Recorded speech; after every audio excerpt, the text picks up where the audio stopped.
74% of American adults now are overweight or obese. Close to 50% of children are overweight or obese. 77% of young adults are unfit to serve in the military because of these issues like obesity. Now let's talk about diabetes.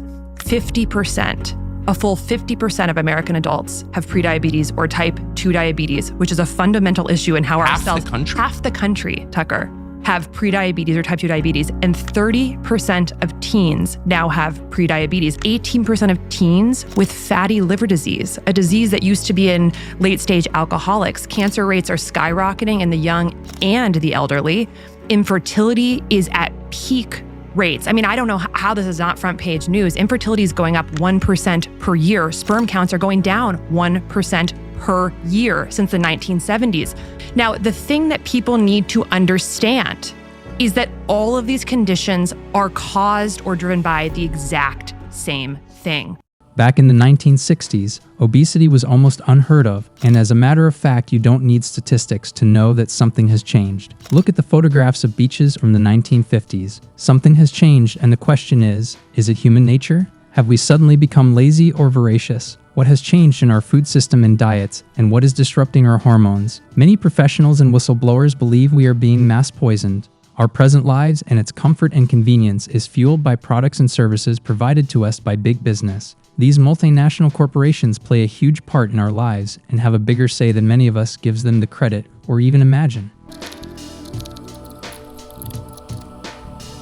Fast food companies have a business model that revolves around one thing: making their food as tasty and addictive as possible. They've mastered the perfect combination of fat, seed oils, sugar, and salt. These ingredients are scientifically proven to trigger cravings, leading to something called hyperpalatability, meaning you can't stop eating even when you're full. And guess what? It's all intentional. That's why you feel like you need to supersize your meal or add extra fries. These fast foods are designed to make your brain crave more, but at what cost? An extra pounds on the scale. A key culprit when it comes to fast foods is the use of seed oils. So we talking about your sunflower oil, canola oil, corn oil, and in all honesty, they are more dangerous to our health than we can ever imagine. These seed oils were actually created by John D. Rockefeller as a byproduct of oil production. It's basically engine lubricant.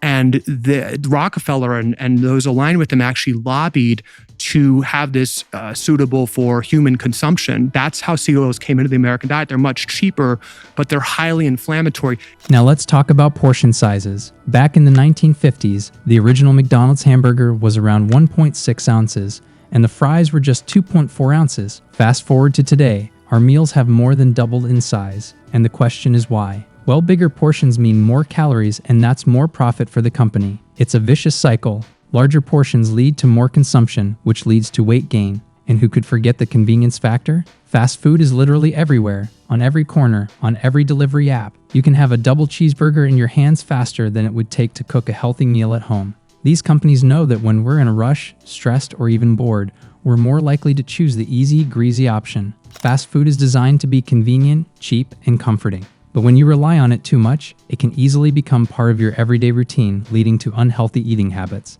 But it's not just what's in the food, it's the way they market it. Fast food companies are masters of advertising. Think about it. Those flashy commercials, limited time offers, dollar menus, and those enticing combo meals. It's all designed to make you spend more and eat more. Not to mention, there are tons of hidden calories in these meals. Things like sauces, drinks, and desserts, all of which add up fast. A single meal can easily top over 1,000 calories. That's more than half of the daily recommended intake for many people, all in one sitting. Here's where it gets even crazier. Research shows that eating fast food can actually be addictive. Yup, similar to drugs like nicotine or cocaine, fast food can hijack the brain's reward system. The combination of fat, sugar, and salt triggers the release of dopamine, the same feel-good chemical that's released when people engage in other addictive behaviors. This means the more you eat it, the more your body craves it, creating a cycle that's hard to break. In the 1990s, the two largest food companies in the world were R.J. Reynolds and Philip Morris. You had in the 90s these two cigarette companies very strategically do two things. They shifted their thousands of scientists who were experts at making cigarettes addictive to the food department. So we had the rise of ultra-processed food where our food now is a science experiment. All of this leads to some pretty serious health consequences: obesity, Diabetes, heart disease are all linked to excessive fast food consumption. Fast food do affect your mental health, energy levels, and overall quality of life. So whilst Bayer and Monsanto are editing the genetic makeup of our crops, fast food companies are doing their best to make them as addictive as possible, and it doesn't end there. Look around, from sodas to energy drinks to those irresistible iced coffees, sugary drinks are everywhere. But have you ever wondered why they're so popular and what they're really doing to our bodies? Sugary drink companies have mastered the art of making their products not only addictive, but also a staple in our daily lives. And the result? An epidemic of weight gain and health problems. Since the 1970s, the consumption of sugary drinks has skyrocketed. What was once a treat has become a daily habit for many. These companies have spent millions perfecting the right mix of sugar, flavors, and marketing to make their drinks irresistible. Advertising campaigns tell us that these drinks are refreshing, cool, and sometimes even a symbol of success. But what they don't tell us is the true cost to our health. So what exactly happens when you drink a sugary beverage? It starts with a spike in blood sugar levels. Your body releases insulin to handle the sugar overload, converting much of it into fat for storage. Over time, this constant bombardment of sugar can lead to weight gain, insulin resistance, and an increased risk of diabetes. And here's the kicker. Sugary drinks don't fill you up like food does, so you end up consuming extra calories without even realizing it.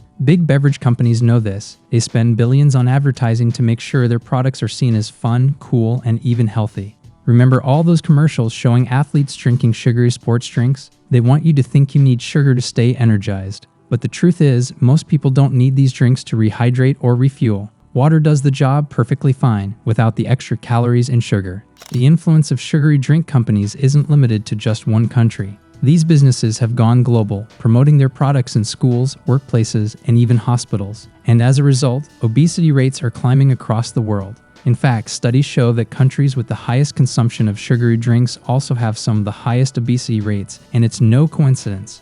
We have a video on Mexico's Coca-Cola's addiction crisis. I suggest you watch it. It will give you an even broader perspective on how sugary drinks are contributing to the obesity epidemic. Let's face it, many people like a little indulgence. Whether it's a chocolate bar after a long day, chips while watching Netflix, or a sweet treat to brighten up your mood, snacks have become a part of our daily lives. And companies like Nestlé know this better than anyone. But what if I told you that these seemingly harmless treats are part of a larger, more strategic plan?